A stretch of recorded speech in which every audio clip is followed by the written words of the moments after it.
시청하시기 전에 구독과 좋아요 꼭 부탁드립니다. 감사합니다. 1964년 10월 9일 오후 4시 55분 일본 도쿄의 조선회관.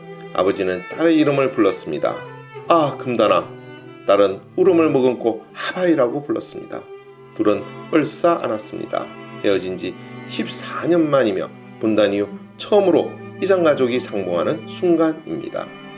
두 사람의 상봉은 한국전쟁이 끝난 지 불과 11년밖에 지나지 않은 시점으로 당시 남과 북은 서로의 체제를 비판하기에 바빴기에 그때의 분위기로는 상상할 수 없는 일이었습니다.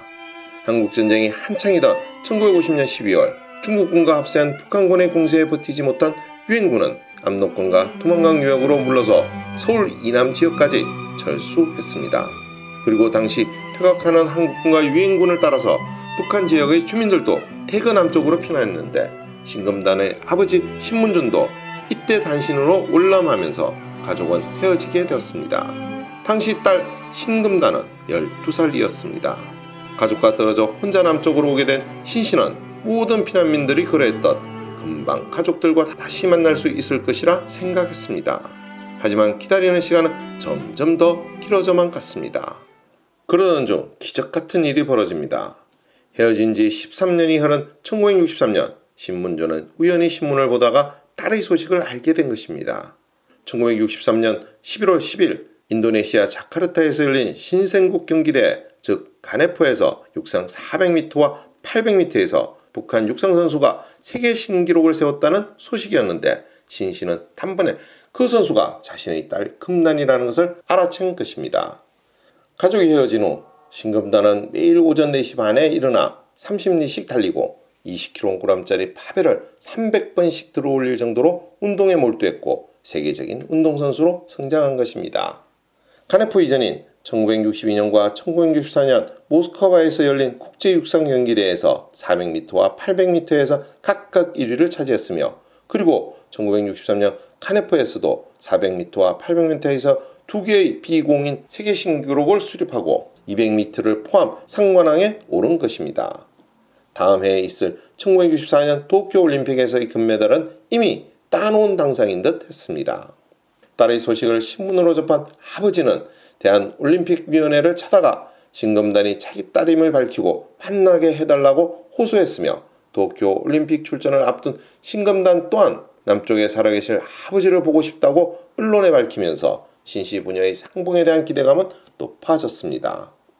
도쿄올림픽 개막 이틀 전인 1964년 10월 8일 아버지는 딸을 만나기 위해 일본으로 찾아갔지만 그는 난관에 봉착하게 됩니다. 딸과 만나기도 전에 북한 선수단이 올림픽을 포기하고 철수를 결정했기 때문입니다. 문제의 발단은 1963년에 열린 가네포 경기였습니다. 가네포가 만들어진 계기는 1962년 8월 인도네시아 자카르타에서 열린 제4회 아시아 경기대회였습니다. 당시 주최국 인도네시아는 타이완과 이스라엘 선수들의 비자 발급을 거부했습니다. 타이완은 중화인민공화국의 하나의 중국 정책에 의거하여 거부한 것이고 이스라엘은 세계 최대 이슬람 국가답게 아랍 국가들과 돈독한 관계를 위해 거부한 것입니다. 이에 국제올림픽위원회는 인도네시아의 정치적 행위를 질타하며 회원국 자격을 정지시키게 됩니다. 그런데 인도네시아의 초대 대통령 수카르노는 이에 더하여 아예 IOC를 탈퇴하는 강수를 두었습니다. 그리고 당시 아시아 아프리카 신흥 독립국들의 반동회의의 개최국인 인도네시아는 AA 회원국 중심의 국제대회를 주창했는데 이는 신생국가들과 사회주의 국가들이 의기투합하여 올림픽의 위세를 넘어보려는 것이었습니다. 가네포가 발진하는 순간이었습니다. 그리고 1963년 11월 10일 인도네시아 자카르타에서 가네포가 개막됐습니다. 대회의 배후에는 중국이 있었습니다. 대회에 소요된 금액의 3분의 1을 지원하기도 했습니다. 개최 전 IOC는 가네포 대회 참가국에는 1964년 도쿄올림픽 참가를 불허한다고 경고했지만 22개국이 참가한 가운데 개최된 것입니다. 1964년 중국은 도쿄올림픽에 불참했지만 북한과 인도네시아는 모습을 드러냈습니다.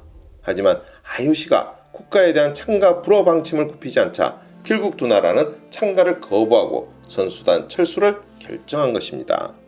뜻하지 않은 상황에 아버지의 호소는 절절했고 철수 전에 만나자는 이야기로 진행되었으나 이마저도 만남이 이루어지는 장소에 대한 각처의 입장 차이로 계속 미뤄졌습니다. 그러다가 극적으로 합의가 이루어져 두 사람은 만날 수 있었던 것입니다. 두 부녀가 만난다는 소문은 순식간에 퍼져 각국의 취재진 100여 명이 몰려들기도 했습니다. 하지만 북한 선수단은 이미 일본을 떠나기 위해 니가타행 열차를 타기 직전의 상황이었기에 부녀에게 허락된 시간은 단 7분에 불과했습니다. 마침내 마주한 신씨 부녀는 아무 말도 하지 못하고 그저 끌어안고 울었습니다. 이들의 비극적인 만남에 지켜보는 사람들도 숨을 죽일 수밖에 없었습니다. 7분의 짧은 만남 뒤 둘은 헤어졌지만 잠시 뒤 부녀는 북한 선수단이 일본을 떠나기 위해 니가타행 열차를 타기 직전 다시 만날 수 있었습니다. 다시 만난 두 사람은 부둥켜 안은 채 통곡하며 울었습니다. 그마저도 이들에게 주어진 시간은 고작 3분이었습니다. 기차 시간이 되었다고 재촉하는 사람들에 떠밀려 딸은 차에 올라탔고 아버지는 넋을 잃은 듯 금단아하고 딸의 이름을 부를 뿐 말을 잇지 못했습니다. 기차에 오른 딸은 울부짖으며 아바이 잘 가오 그 한마디를 안기고 멀어져 갔습니다. 선수 생활 기간에 무려 11번이나 세계 신기록을 경신한 신금단은 북한 육상대표팀 코치와 세계선수권대 북한 단장 등의 요직을 두루 거쳤습니다. 이후 국기훈장 제1급을 비롯해 많은 훈장과 메달을 받으며 북한에서 인민체육인에 오르기도 했습니다. 한편 남북은 1971년부터 시작된 적십자회담 테이블에 이산가족 상봉 문제를 지속적으로 올렸지만 1985년에야 첫 상봉 행사가 열리게 됩니다. 안타깝게도 아버지의 신문조는 다시 만나자는 딸과의 약속을 지키지 못한 채 첫 남북 상봉을 2년을 앞두고 1983년 눈을 감았습니다. 오늘의 이야기는 여기까지입니다. 더 좋은 이야기로 찾아뵐 수 있도록 구독과 좋아요 꼭 부탁드립니다. 알림 설정도 잊지 마시고요. 감사합니다.